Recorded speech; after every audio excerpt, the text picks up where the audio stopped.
નમસ્કાર મિત્રો, મારી યુટ્યુબ ચેનલ સંજય પટેલમાં આપનું હાર્દિક સ્વાગત છે। મિત્રો, આજે આપણે ધોરણ 6 વિષય છે ગણિત, પાઠ્યપુસ્તકનું નામ છે ગણિત પ્રકાશ, જેનું પ્રકરણ 3 જે કુલ 5 ભાગની અંદર વિડીયો રેકોર્ડ કરવાના છીએ તેમાંનો ભાગ 3 જેમાં પ્રવૃત્તિ 3.7 થી 3.8 ની સંપૂર્ણ સમજ આપણે આ વિડીયોની અંદર મેળવવાના છીએ। અન્ય ભાગના વિડીયો તમે ના જોયા હોય તો આ વિડીયોના ડિસ્ક્રિપ્શનમાં દરેક ભાગના વિડીયોની લિંક આપેલી છે, તેની મદદથી તમે તે વિડીયો જોઈ શકશો। પ્રકરણનું નામ છે સંખ્યાની રમત। એ પહેલાં જે મિત્રો અમારી ચેનલમાં નવા છે, જેમણે હજુ સુધી અમારી ચેનલને સબસ્ક્રાઇબ નથી કરી, તે અમારી ચેનલને જરૂર સબસ્ક્રાઇબ કરે, વિડીયો લાઇક કરે, શેર કરે અને બેલ નોટિફિકેશન આઇકોન ઓન કરે, જેથી અમારા દરેક નવા વિડીયોની નોટિફિકેશન તમારા મોબાઈલની સ્ક્રીન પર મળી શકે। ભાગ 3 જેની પ્રવૃત્તિ 3.7 થી શરૂ કરીએ છીએ, તેમાં 3.7ની પ્રવૃત્તિ છે ઘડિયાળ અને કેલેન્ડરની સંખ્યાઓ। તો 12 કલાકની સામાન્ય ઘડિયાળમાં સમયની જુદી જુદી પેટર્ન જોવા મળે છે। ઉદાહરણ તરીકે 4:44, 10:10, 12:21। આમાં પેટર્ન એવી છે કે 10 બે વાર થાય છે, અહીંયા 1 પછી 2 તો ઊંધું, 2 પછી 1, અહીંયા બધા 4 છે, તો આવી પેટર્ન જોવા મળે છે। તો ચાલો આ પ્રકારના 12 કલાકની ઘડિયાળમાં શક્ય હોય તેટલા તમામ સમય શોધી કાઢવાનો આપણે પ્રયાસ કરીએ। તો આ શક્ય તેટલા બધા સમય લખેલા છે। 01:01 એટલે કે 1 ને 1 મિનિટ થઈ છે, બધા એકડા છે, 1 ને 11, અહીંયા 02 એનાથી ઊંધું, 20 અહીંયા 11 ને 11 એ બધા બગડા છે, 3:03 તો ઊંધું, 3:0 બધા પાંચડા છે। તો આ રીતે આગળ। તો અહીંયા મનીષનો જન્મદિવસ છે 20/12/2012। તો આમાં 2, 0, 1 અને 2 તે ક્રમિક પુનરાવર્તન થાય છે, એટલે કે અહીંયા જુઓ 20 અને 12, તો આ બે ભેગું કરો તો 2012 થયું, તો અહીંયા પણ 2012 છે, આ બંને 2012 દેખાય છે। તારીખ છે 20/12/2012। તો અહીંયા આ રીતે તમે તારીખની અંદર પણ તમે પેટર્ન જોઈ શકો છો। મિત્રો, આ દરેક વિડીયોનું PDF સ્વરૂપે સોલ્યુશન મેળવવા તમારા મોબાઈલના પ્લે સ્ટોરમાં વિશ્વગુરુ સર્ચ કરી એપ્લિકેશન ઇન્સ્ટોલ કરી શકશો। તદ્દન ફ્રી એપ્લિકેશન છે, કોઈ પણ પ્રકારનો ચાર્જ તમારે એપ્લિકેશન વાપરવાનો આપવાનો નથી।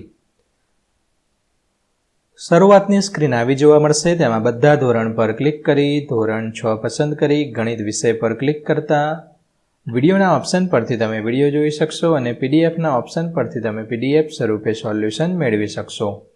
ખૂબ જ સારી એપ છે, એકવાર જરૂર ડાઉનલોડ કરીને જોજો। આગળ વધીએ। ભૂતકાળની આ પ્રકારની અન્ય કેટલીક તારીખો શોધો। ભૂતકાળ એટલે કે અગાઉ જે તારીખો જતી રહી છે તે। તો અહીંયા 12/1/1201 એટલે કે 12/01, તો અહીંયા પણ સાલમાં પણ 12/01, અહીંયા 2010 તો અહીંયા 2010 એવું સેમ દેખાય છે। અહીંયા 20/11/2011 તો આ બંને પણ સરખું દેખાય છે। અહીંયા 19/12 તો 1912 સાલ પણ સરખી દેખાય છે। તે જ રીતે અહીં મેઘનાનો જન્મદિવસ છે 11/02/2011, એનો મતલબ કે આ 1 છે અહીંયા છેલ્લે આવે છે, ત્યારબાદ આ એકડો, ત્યારબાદ આ 0, પછી 2 એટલે કે ઊંધું 11/02, તો એનું ઊંધું 11/02 એવું આપણને ડાબેથી જમણે અને જમણેથી ડાબે આવું સરખું વંચાય છે। તો આ પ્રકારની ભૂતકાળની તમામ સંભવિત તારીખો શોધો કે જે બંને બાજુથી સરખી દેખાતી હોય। તો અહીંયા 10/02 એનું ઊંધું કરો તો 1 પાછળ જાય, ત્યારબાદ વચ્ચેની 2 0 અને આ છેલ્લા 2, અહીંયા 0 તો અહીંયા છેલ્લે 0, અહીંયા 8, અહીંયા 0 અને આ 1, બાકીની આ બધી તારીખો છે એ આ રીતે છે। જીવન આ કેલેન્ડરનું આ વર્ષનું કેલેન્ડર જોઈ રહ્યો હતો। તેને આશ્ચર્ય થયું કે શા માટે આપણે દર વર્ષે કેલેન્ડર બદલવું જોઈએ? શું આપણે કેલેન્ડરનો ફરીથી ઉપયોગ ન કરી શકીએ? તમે શું વિચારો છો? તમે કદાચ નોંધ્યું હશે કે ગયા વર્ષનું કેલેન્ડર આ વર્ષના કેલેન્ડર કરતાં અલગ હતું। વળી આવતા વર્ષનું કેલેન્ડર પણ પાછલા વર્ષોના કેલેન્ડર કરતાં અલગ હશે। પરંતુ શું કોઈ પણ વર્ષનું કેલેન્ડર અમુક વર્ષો પછી ફરીથી પુનરાવર્તિત થશે? એટલે કે કોઈ એક વર્ષનું કેલેન્ડર છે એ એવું ને એવું કેલેન્ડર જે તે વાર જે વાર આવતો હોય એ વાર એ જ તારીખમાં આવે એવું અમુક વર્ષો પછી આવું બને? તો શું કોઈ વર્ષની બધી તારીખો અને દિવસોનો બીજા કોઈ વર્ષ સાથે બરાબર મેળ ખાશે? તો ચાલો એનો જવાબ જોઈએ. હા, કોઈ પણ વર્ષનું કેલેન્ડર અમુક વર્ષો પછી ફરીથી પુનરાવર્તિત થશે, પરંતુ તે એ બાબત પર આધાર રાખે છે કે તે વર્ષ લીપ વર્ષ છે કે નહીં. લીપ વર્ષો દર 28 વર્ષે પુનરાવર્તિત થાય છે. એટલે કે જે પહેલા વર્ષે જે લીપ વર્ષનું હતું એ 28મું જે લીપ વર્ષ આવશે ત્યારે એ બંનેની તારીખ અને વાર સરખા હશે. જ્યારે લીપ વર્ષ સિવાયના વર્ષોનું કેલેન્ડર 6 કે 11 વર્ષના ટૂંકા સમયગાળામાં પુનરાવર્તિત થાય છે. જે લીપ વર્ષ ના હોય એ તમામ વર્ષો 6 અથવા 11, 6 કે 11 આની વચ્ચે જે વર્ષ આવતા હોય એ રિપીટ એટલા વર્ષે રિપીટ થાય અને જે તે દિવસ અને તારીખ એ જ સમયે આવે, એ જ તારીખે અને એ જ દિવસે આવે છે. તે વર્ષની બધી તારીખો અને દિવસોનો બીજા વર્ષ સાથે બરાબર મેળ ખાશે. વિચારો અને શોધો. પ્રતિભા 4, 7, 3, 2 અંકોનો ઉપયોગ કરીને 4 અંકની સૌથી નાની સંખ્યા બનાવે છે અને 4 અંકની સૌથી મોટી સંખ્યા બનાવે છે. આ મોટી અને નાની સંખ્યા બંનેનો તફાવત 5085 છે. તો આ બે સંખ્યાઓનો સરવાળો, આ બેનો સરવાળો કરો તો 9779 છે. નીચેના વિધાનો સંતોષાય એ રીતે 4 અંક પસંદ કરો. તો અહીંયા 4 અંક આપણે પસંદ કરી લઈએ. જેમાં સૌથી મોટી સંખ્યા 4 અંક પસંદ કર્યા છે તેની સૌથી મોટી સંખ્યા આપણે આ મળે છે, સૌથી નાની સંખ્યા આ મળે છે. તો મોટીમાંથી નાની સંખ્યા બાદ કરતા 6174 જે 5085 કરતાં મોટા છે. સૌથી મોટી અને નાની સંખ્યા વચ્ચેનો તફાવત 5085 થી નાનો હોવો જોઈએ. તો અહીંયા મેં 4 અંકો લીધા છે, તેમાંથી સૌથી મોટી સંખ્યામાંથી નાની સંખ્યા બાદ કરું તો 4086 જવાબ આવે છે. જે આ સંખ્યા કરતાં એનો તફાવત છે નાનો હતો, તો આ રીતે આપણે નાનો એનો જવાબ આવે છે. મોટામાં મોટી અને નાનામાં નાની સંખ્યાનો સરવાળો 9779 થી મોટો હોવો જોઈએ. તો આ પ્રમાણે 4 અંક લીધા છે. તેની સૌથી મોટી સંખ્યા 8532, નાની સંખ્યા એનું ઉલટું 2358. તે બંનેનો સરવાળો કરવાનો છે જે 10890 થાય છે. જે સંખ્યા આપેલી છે 9779 કરતાં મોટો છે. ડી. મોટામાં મોટી અને નાનામાં નાની સંખ્યાનો સરવાળો 7979 થી નાનો હોય તો અહીંયા મોટામાં મોટી સંખ્યા આ 4 અંકો લીધા, નાનામાં નાની સંખ્યા લીધી, બંનેનો સરવાળો કર્યો જે 8778, જે આ 9779 કરતાં નાનો જવાબ છે. સૌથી નાની અને સૌથી મોટી 5 અંકની પેલિડ્રોમિક સંખ્યાનો સરવાળો શું છે તેનો તફાવત. પેલિડ્રોમિક સંખ્યા એટલે આગળથી અને પાછળથી બંનેથી સરખી દેખાતી હોય એવી. તો 5 અંકની સૌથી નાની પેલિડ્રોમિક સંખ્યા આ પ્રમાણે છે જે 10001 છે. 5 અંકની મોટી પેલિડ્રોમિક સંખ્યા 99999. આ બંનેનો સરવાળો છે 1,10,000 થાય છે અને તફાવત છે 89,998 થાય છે. અત્યારે સમય છે 10 ને 1, એટલે કે આમ વાંચો 1 ને 0, તો અહીંયા 1 અને 0 ઊંધેથી પણ. તો હવે પછીનો પેલિડ્રોમિક સમય કેટલી મિનિટ પછી ઘડિયાળ બતાવશે તે પછી ક્યારે આવશે. એટલે કે આ ડાબેથી જમણે વાંચો તો પણ સરખું અને જમણેથી ડાબે વાંચો તો પણ સરખું. આવો સમય ક્યારે આવે? તો માની લો અત્યારે સમય છે આપણો 10 અને 1નો, તો અહીંયા 10 ને 1. હવે પછી પેલિડ્રોમિક સમય 11 ને 11 હશે. એટલે કે 11 આમ વાંચો તો પણ 11, આમ વાંચો તો પણ 11. 11 થી 10 અને 1નું બાદબાકી કરીએ સમયની તો 70 મિનિટ. 70 મિનિટ એટલે 1 કલાક ને 10 મિનિટ. 1 કલાકમાં 60 મિનિટ હોય તો 60 મિનિટ અને આ 10 70 મિનિટ થઈ ગઈ. હવે આપણે વાગ્યા હતા 11 ને 11. 11 ને 11માં આપણે 70 ઉમેરીએ, 70 મિનિટ ઉમેરીએ તો આપણો પછીનો પેલિડ્રોમિક સમય 12 ને 21 આવે છે. એટલે કે 1 2 અહીંયાથી વાંચો તો પણ 1 2. 12 અને 21માંથી આ 11 ને 11 બાદ કરો તો 70 મિનિટ થાય છે. હવે 12 અને 21માં 70 મિનિટ ઉમેરો તો આપણને જે પછીનું પેલિડ્રોમિક સમય મળશે. આમ દર 70 મિનિટે આપણને પેલિડ્રોમિક સમય મળે છે. સંખ્યા 5683 ને કાપરેકર અચળાંક સુધી પહોંચતા કેટલી વખત ક્રિયા એટલે કે પાના નંબર 63 પર આવેલી છે એ કેટલી વખત કરવી પડે? તો અહીંયા જે 3 અંકનો કાપરેકર અંકનો અચળાંક હતો એ કેટલો હતો? અગાઉના બીજા ભાગની અંદર આપણે શીખી ગયા છે. જો 3 આપણે અંક લઈએ અને તેમાંથી મોટી નાની સંખ્યા કરી અને બાદ કરીને જે જવાબ આવે એની પાછી મોટી નાની કરીને બાદબાકી કરીને જવાબ લઈએ, પાછો એની મોટી સંખ્યા બનાવીએ, નાની સંખ્યા બનાવીએ, આવી 3 સંખ્યા શરૂઆતમાં લીધી હોય તો એનો કાપરેકર અચળાંક હતો 495. કેટલો? 495. 4 અંકની શરૂઆતથી આપણે 4 અંકથી કરીએ, ધારો કે અહીંયા 4 અંકથી કરેલું છે, તો આવા 4 અંકથી કરીએ તો તેનો અચળાંક આપણને મળે છે 6174. આ બે યાદ રાખો. કાપરેકર અચળાંક જે 3 અંકથી શરૂ કરો તો 495 અચળાંક મળે છે. 4 અંક માટેનો અચળાંક છે 6174. જુઓ 6174 અહીંયા આવે છે. એ કેવી રીતે આવ્યા એ તમે ના જોયું હોય તો ભાગ 2 ની અંદર તમે જોઈ શકશો. હવે આપણે આ દાખલો છે તેને સમજવાનો પ્રયત્ન કરીએ. આ સંખ્યાને મોટી સંખ્યા બનાવતા આ બને છે, એનાથી ઉલટું એ નાની સંખ્યા બને છે. મોટી સંખ્યામાંથી નાની સંખ્યા બાદ કરતા 5085 આવે છે. હવે આ સંખ્યાને મોટી સંખ્યા બનાવીએ તો 8, 5, 5 અને 0 બનશે. તો આ મોટી સંખ્યા, એનું ઊંધું કરો તો નાની સંખ્યા બને. બંનેનો તફાવત 7992. આની મોટી સંખ્યા બનાવીએ તો 9972 થશે. 9972 લખી લીધી. એની નાની સંખ્યા ઉલટી કરી દેવાની. આ બંનેની બાદબાકી કરો તો 7173.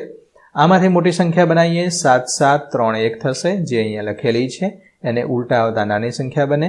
આ બંને સંખ્યાનો તફાવત 6354. આ સંખ્યામાંથી મોટી સંખ્યા બનાવીએ તો 6543. નાની સંખ્યા આ પ્રમાણે બનશે, તે બંનેનો તફાવત 3087. આમાંથી મોટી સંખ્યા બનાવીએ 8, 7, 3 અને 0. તો 8, 3, 3 અને 0 છે. એના ઉલટાઈએ તો 378. તો આપણને તફાવત મળે છે 8352. હવે આની મોટી સંખ્યા બનાવીએ તો 8, 5, 3 અને 2, જે મોટી સંખ્યા બની. એને ઉલટી કરીએ, નાની સંખ્યા બને. એનો તફાવત છે 6174, જે કાપરેકર અચળાંક છે.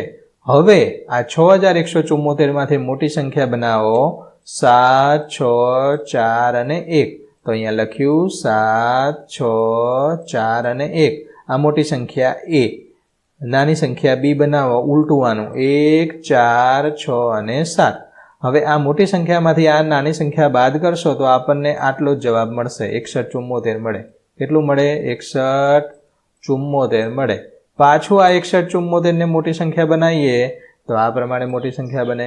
એમ 6174 સતત હવે 6174 જ આપણો જવાબ આવશે. એટલા માટે 4 અંકવાળી 4 અંક લઈએ તો તેનો કાપરેકર અચળાંક 6174 આવે છે. 3 અંક લો તો કેટલો? 495. બીજા ભાગની અંદર આપણે આ શીખી ગયા છીએ. મૌખિક ગણતરી.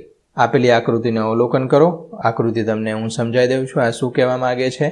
તો અહીંયા 400, 1500, 1500 બે વાર, એટલે કે 15 દુ 30, એટલે કે આ 3000 થયા બે વાર લીધા, એટલે 3000 ને આ 400, તો 3000 ને 400. અહીંયા 25000, અહીંયા 13000 અને 400 બે વાર લો તો તેનો સરવાળો 38800 થાય છે. તો આ રીતે આપણે નિશાની કરવાની છે. અહીંયા બીજું આપણે જોઈએ તો અહીં 2 ઉદાહરણો આપેલા છે. આ ગણતરી મૌખિક કરવી વધુ સરળ છે. તો 38800 કઈ રીતે થાય છે? તો 25000, તો આ 400 બે વખત, અને 13000, તો 38800. 3400 માટે અહીંયા જો આ 1500 છે એ બે વાર લીધા છે, એક વાર 400 લીધા છે. તે જ રીતે બાકીનું છે 28000નું જોઈએ તો આ 13000 વત્તા 13000 બે વાર, આ 13000 છે એ બે વાર લેવાના. એટલે કે આ બે વખત આ રીતે જોઈન કરવાનું 13000 ને, અને 400 ગુણ્યા 5. તો આ 400 છે એ 5 વખત, 1, 2, 3, 4 અને 5 આટલી વખત લો એટલે 28000 થાય. ઓકે, આ રીતે આ બાકીનું આપેલું છે તે પ્રમાણે તમારે ગણતરી કરવાની છે. વચ્ચેના સ્તંભની સંખ્યાઓના ઉપયોગથી શું આપણે 1000 બનાવી શકીએ? એનો મતલબ આપણને આ વસ્તુ કહેવા માંગે છે કે વચ્ચેનો આ જે આ સ્તંભ છે તેમાંથી આપણે 1000 બનાવી શકીએ? તો કે ના બનાવી શકીએ. જો આ 400 છે એ 3 વાર લઈએ તો શું થાય? 400 3 વાર લઈએ તો 1200 થઈ જાય, તો 1000 તો મળે એમ નથી. હા, અહીંયા બાદ બાકી કરો તો થાય, સરવાળાથી ન મળે. અહીંયા 13 છે એ 2 વાર લઈ લો, 13 દુ 26, 26માંથી 25,000 બાદ કરો તો 1000 મળ્યા. તો આ વચ્ચેની આપણે આ વચ્ચેના સ્તંભની વાત કરે છે. તો અહીંયા 1000 બનાવી શકીએ, શા માટે નહીં? શું 14, 15 ને 16000 બનાવી શકીશું? શક્ય છે કે કેમ? કઈ રીતે? 1000 વાળી કઈ કઈ સંખ્યાઓ બનાવી શકાતી નથી? તો અહીંયા જોઈએ તો કે ના, વચ્ચેના સ્તંભથી ઉપયોગથી આપણે 1000 બનાવી શકતા નથી. અગાઉ મેં તમને સમજાવ્યું. કારણ કે વચ્ચેના સ્તંભમાં કોઈ પણ સંખ્યાના સરવાળાથી 1000 મળતો નથી. સીધું 400 ગુણ્યા 3 કરો તો 1200 મળે છે. 1000 મેળવવા માટે બાદ બાકીની પ્રક્રિયા કરવી પડે. કઈ રીતે? 13 2 વાર લીધા, 26 થયા, એમાંથી 25 બાદ કર્યા તો 1000 આવે. બીજું, 14, 15 અને 16000 બનાવી શકીએ? તો કે હા, વચ્ચેના સ્તંભની એના ઉપયોગથી 14, 15 અને 16000 બનાવી શકાય. 14000 કઈ રીતે? 1500 ગુણ્યા 8 અને 400 ગુણ્યા 5, એટલે કે 1508 વખત ને 405 વખત. 15 માટે 13000 અને 405 વખત. 16 માટે 13000 એક વખત, 1500 2 વખત. આ રીતે કરો તો 14, 15 અને 16000 બનાવી શકાય. હવે 1000 વાળી કઈ કઈ સંખ્યાઓ બનાવી શકાતી નથી? તો 11000, 13000 અને 23000. આટલી સંખ્યાઓ બનાવી શકાતી નથી.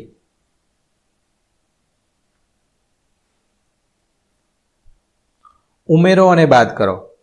હવે અહીંયા ઉદાહરણ આપણે જોઈ લઈએ તો 39800, તેમાં 40000 લીધા, 40000માંથી 800 બાદ કર્યા અને 600, 300, 302 વાર ઉમેર્યા. કાર્ડ તમારે આની અંદરથી જ લેવાના છે. 45000 મારે કરવા હોય તો તમે શું કરો? તો 45000 માટે 40000 એક વખત લઈએ, 40 ને 12000 કેટલા થયા? 4 ને 1 5, 52000 થયા. 52000માંથી આ 7000 છે એ અહીંયા શું કીધું છે આપણે? સરવાળા અને બાદ બાકી. તો આ 52000માંથી 7000 બાદ કરો તો 45000 મળે. હવે 5900 કરવા છે. 5900 માટે 7000 લો, એમાંથી 800 અને 300 નું કાર્ડ બાદ કરી નાખો. 17500 માટે 12000 લો, એમાં 7000 ઉમેરો, 12 ને 7 19, 19માંથી 1500 બાદ કરો, 17500. 21400 માટે 12000 2 વખત લો, 24000 થયા, એમાંથી 1500, 800 અને 300 ના કાર્ડ છે એ બાદ કરો, એટલે 21400 થઈ જશે. અંકો અને ગાણિતિક ક્રિયાઓ. 5 અંકની સંખ્યાઓનો સરવાળો કરીને 5 અંકની બીજી સંખ્યા મેળવવાનું એક ઉદાહરણ અહીંયા જોઈએ. તો અહીંયા 5 અંકની સંખ્યા લીધી, બીજી 5 અંકની સંખ્યા લીધી. આ બંને 5 અંકની સંખ્યાનો સરવાળો કર્યો તો જવાબ છે એ 5 અંકમાં મળ્યો. તે જ રીતે અહીંયા 5 અંકની બે સંખ્યાઓની બાદબાકી કરી અને એક ઉદાહરણ જોઈએ. તો 5 અંકની સંખ્યા છે, એમાંથી 5 અંકની સંખ્યા બાદ કરી તો 5 અંકની સંખ્યા જવાબ સ્વરૂપે મળી. વિચારો અને શોધો. તો અહીંયા સૌપ્રથમ 5 અંકની સંખ્યા લેવાની, એમાં 5 અંકની સંખ્યાનો સરવાળો કરવાનો. 90 250 કરતાં મોટો હોય તેવી 5 અંકની સંખ્યા લેવાની છે. તો અહીંયા 5 અંકની આ બે સંખ્યા લીધી, એનો જે 94 197 થયો, જે 90 250 કરતાં વધુ છે. આ એક આપણું પૂરું થઈ ગયું. બીજું 5 અંકની અને 3 અંકનો સરવાળો. તો અહીંયા 5 અંક આપણે લઈ લીધા કોઈ પણ, એમાંથી 3 અંક કોઈ પણ લઈ લીધા, એનો સરવાળો કર્યો તો આપણને 6 અંક મળવા જોઈએ. આના સિવાય તમે પણ કોઈ બી લઈ શકો છો. ટૂંકમાં જવાબ છે આપણો 6 અંકમાં આવવો જોઈએ. હવે 4 અંક અને 4 અંકનો બંને 4 અંકોનો સરવાળો અને 6 અંકની સંખ્યા બનવી જોઈએ. હવે અહીંયા 4 અંકની બે સંખ્યા કીધી છે અને 6 અંકની સંખ્યા મળે તે શક્ય નથી. કેમ? તો 4 અંકની સૌથી મોટી સંખ્યા આપણે લઈ લઈએ 9999. હવે 4 અંકની બીજી સંખ્યા લઈ લઈએ 9999. બે વખત મોટી સંખ્યા લઈ લીધી તો આપણને જવાબ મળે છે એ આટલો જ મળે છે, કારણ કે 4 અંકની આપણે મોટામાં મોટી સંખ્યા તો લઈ લીધી છે. હવે એના કરતાં તો 5 અંકની સંખ્યા વધારો તો 6 અંકમાં જવાબ મળે, પરંતુ આપણો જવાબ છે 1 2 3 4 અને 5 અંકમાં આવ્યો છે, તો 5 અંકની સંખ્યા મળે. તો 4 અંકોની સંખ્યાનો સરવાળો 6 અંકની સંખ્યામાં ક્યારેય શક્ય નથી. હવે 5 અંકનો અને 5 અંકનો સરવાળો 6 અંકમાં મળે? તો કે હા, અહીંયા 4 અંકમાં મળતો નહોતો, પણ અહીંયા 5 અંકનો આપણે લઈએ તો આ 5 અંક, આ પણ 5 અંક લીધા, આ બંનેનો સરવાળો કર્યો તો 6 અંકમાં આપણને જવાબ મળી ગયો. તે જ રીતે 5 અંક વત્તા 5 અંકનો સરવાળો 18500 થાય. તો 5 અંકનો અહીંયા શક્ય છે કે નહીં? તો શક્ય નથી. કેમ? કે 5 અંકોને આપણે નાનામાં નાની સંખ્યા લઈએ તો 10000 થાય. એ 10000માંથી 5 અંકનો સરવાળો એટલે કે માગેલ સંખ્યા મેળવવા 10000માં 8500 ઉમેરવા પડે. એટલે કે 5 અંકની જે સંખ્યા હતી એમાં 5 અંકનો સરવાળો કરવા માટે આ 10,000માં 8,500 ઉમેરવા પડે, જે 4 અંકની સંખ્યા છે. તો કે આ નાનામાં નાની 5 અંકની સંખ્યા આ છે. હવે બીજી નાનામાં નાની સંખ્યા કઈ થવાની છે? આ 10,000 જ થવાની. તો આ 5 અંકની સંખ્યા 10,000, બીજી 5 અંકની સંખ્યા 10,000. બાકી કોઈ 5 અંકની થવાની નથી, આના કરતાં મોટી જ થવાની છે. તો 10,000 વત્તા 10,000 કરો તો 20,000 થાય. આપણે તો 18,500 કરવાનો છે. તો 20,000 એ તો શક્ય નથી. 20,000 એ તો આપણને આના કરતાં મોટો જવાબ મળે છે. આટલો જવાબ મેળવવા માટે 10,000માં 8,500 ઉમેરવા પડે. પણ 8,500 તો 4 અંકની સંખ્યા છે. તો અહીંયા તો આપણે 5 અંકની 2 સંખ્યા લેવાની છે. તો આ શક્ય નથી. બીજું 5 અંકની સંખ્યા, એમાંથી 5 અંકની સંખ્યાની બાદબાકી કોઈ પણ લઈ લો. આના કરતાં ઓછો જવાબ આવવો જોઈએ. 5 અંકની સંખ્યામાંથી 3 અંકની સંખ્યાની બાદબાકી 4 અંકની સંખ્યા મળવી જોઈએ. તો આ 5 અંકની સંખ્યા લીધી, એમાંથી કોઈ પણ 3 અંક લીધા, જે 4 અંકની સંખ્યા આપણને 9,004 મળે છે. 5 અંકની સંખ્યા, એમાં 4 અંકની સંખ્યાની બાદબાકી 4 અંકની સંખ્યા મળવી જોઈએ. તો આ પ્રમાણે તમે કરી શકશો. હવે 5 અંકની સંખ્યામાંથી 5 અંકની સંખ્યાની બાદબાકી કરતાં 3 અંકની સંખ્યા મળવી જોઈએ. તો આ રીતે તમે લઈ શકો. 5 અંકની સંખ્યામાંથી 5 અંકની સંખ્યાની બાદબાકી કરતાં 91,500 મળે તો આ શક્ય નથી. કેમ?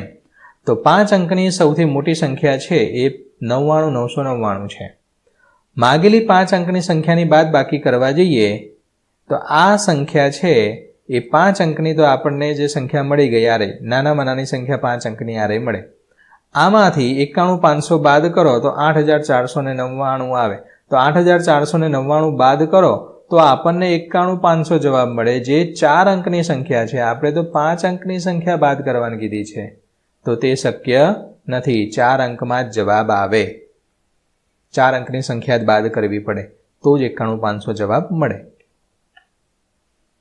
હંમેશા, ક્યારેક, ક્યારેય નહીં. તો નીચે કેટલાક વિધાન આપેલા છે. તો આ સાચું, માત્ર ક્યારેક સાચું કે ક્યારેક સાચું પડે, આવું તર્ક તમારે વિચારવાનું છે. તો 5 અંકની સંખ્યા વત્તા 5 અંકની સંખ્યા હોય તો 5 અંકની સંખ્યા જવાબ આવવો જોઈએ. તો માત્ર ક્યારેક જ સાચું પડે. કેમ? તો 5 અંકની સંખ્યા આપણે લીધી 10,000, નાનામાં નાની, બીજી લીધી 10,000, તો આ 20,000 થયું, જે 5 અંકની સંખ્યા મળી. પણ 5 અંકની મોટામાં મોટી સંખ્યા લઈએ 99,999, તો બંનેનો સરવાળો કરીએ તો 6 અંકમાં જવાબ મળે છે. તો ક્યારેક શક્ય છે, ક્યારેક શક્ય નથી. આપણને 5 અંક કીધો છે તો અહીંયા 5 અંક મળે, પણ અમુક લિમિટ સુધી. પછી એની 5 અંકની મોટામાં મોટી સંખ્યા લઈ લો તો 6 અંકમાં જવાબ આવે. 4 અંકની સંખ્યા અને 2 અંકની સંખ્યા, જે 4 અંકની સંખ્યા, એનો સરવાળો મળવો જોઈએ. તો માત્ર ક્યારેક જ સાચું પડે. તો 4 અંકની આપણે નાનામાં નાની સંખ્યા 1000 છે. 2 અંકની નાનામાં નાની સંખ્યા 10 છે. આ બંનેનો સરવાળો કરો તો 4 અંકનો જવાબ મળે છે. પણ 4 અંકની મોટામાં મોટી સંખ્યા લઈએ, એમાંથી 2 અંકની નાનામાં નાની સંખ્યા બાદ કરીએ તો આપણે 5 આંકડામાં સરવાળો કરીએ તો 5 આંકડામાં જવાબ આવે છે. જે આપણને અહીંયા 4 અંક માંગ્યો છે તે દર વખતે શક્ય નથી. સી, 4 અંકની સંખ્યા વત્તા 2 અંકની સંખ્યા 6 અંકની સંખ્યા મળવી જોઈએ. તો ક્યારેય સાચું નહીં, ક્યારેય ના પડે. કેમ? તો 4 અંકની સંખ્યા છે નાનામાં નાની આપણે મોટામાં મોટી સંખ્યા લઈ લીધી, એમાં 2 અંકની સંખ્યા મોટામાં મોટીનો સરવાળો કર્યો તો આપણને 5 મળ્યા. એ 6 કીધા છે, અહીંયા 5 જ મળે છે. મોટામાં મોટી સંખ્યા લઈ લીધી તોય પણ. પરંતુ સૌથી નાની 4 અંકની સંખ્યા 1,000 છે અને સૌથી નાની 2 અંકની સંખ્યા 10 છે. તો 1,010 મળે, જે 4 અંકમાં મળે છે. અહીંયા 6 અંક કીધા છે, એ ક્યારેય શક્ય નથી. અહીંયા 4 અંક મળે છે અને 5 અંક મળે છે. 4 અને 5 અંકની વચ્ચે જ જવાબ આપણો આવે. 6 અંક ક્યારેય આવે નહીં. 3 અંક પણ ક્યારેય જવાબ આવે નહીં. 5 અંકની સંખ્યા, તેમાંથી 5 અંકની સંખ્યા બાદ કરતા 5 અંકની સંખ્યા જ મળે.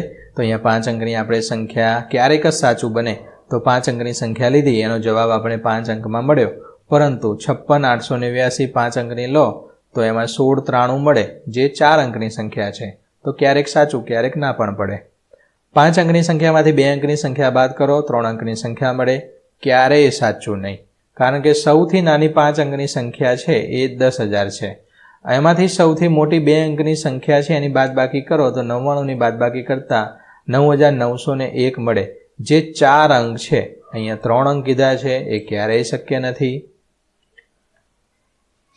તો મિત્રો આશા રાખું કે આ વિડીયો છે તે તમને સારી રીતે સમજાઈ ગયો હશે. દરેક વિડીયો છે તેના ભાગની લિંક આ વિડીયોના ડિસ્ક્રિપ્શનમાં આપેલ છે, તેની મદદથી તમે તે વિડીયો જોઈ શકશો. દરેક વિડીયોનું PDF સ્વરૂપે સોલ્યુશન મેળવવા વિશ્વગુરુ એપ ઇન્સ્ટોલ કરો. તદ્દન ફ્રી છે. કોઈપણ પ્રકારનો ચાર્જ તમારી પાસેથી લેવામાં આવતો નથી. ફરી મળીશું આગળના ચોથા ભાગમાં. ત્યાં સુધી આવજો.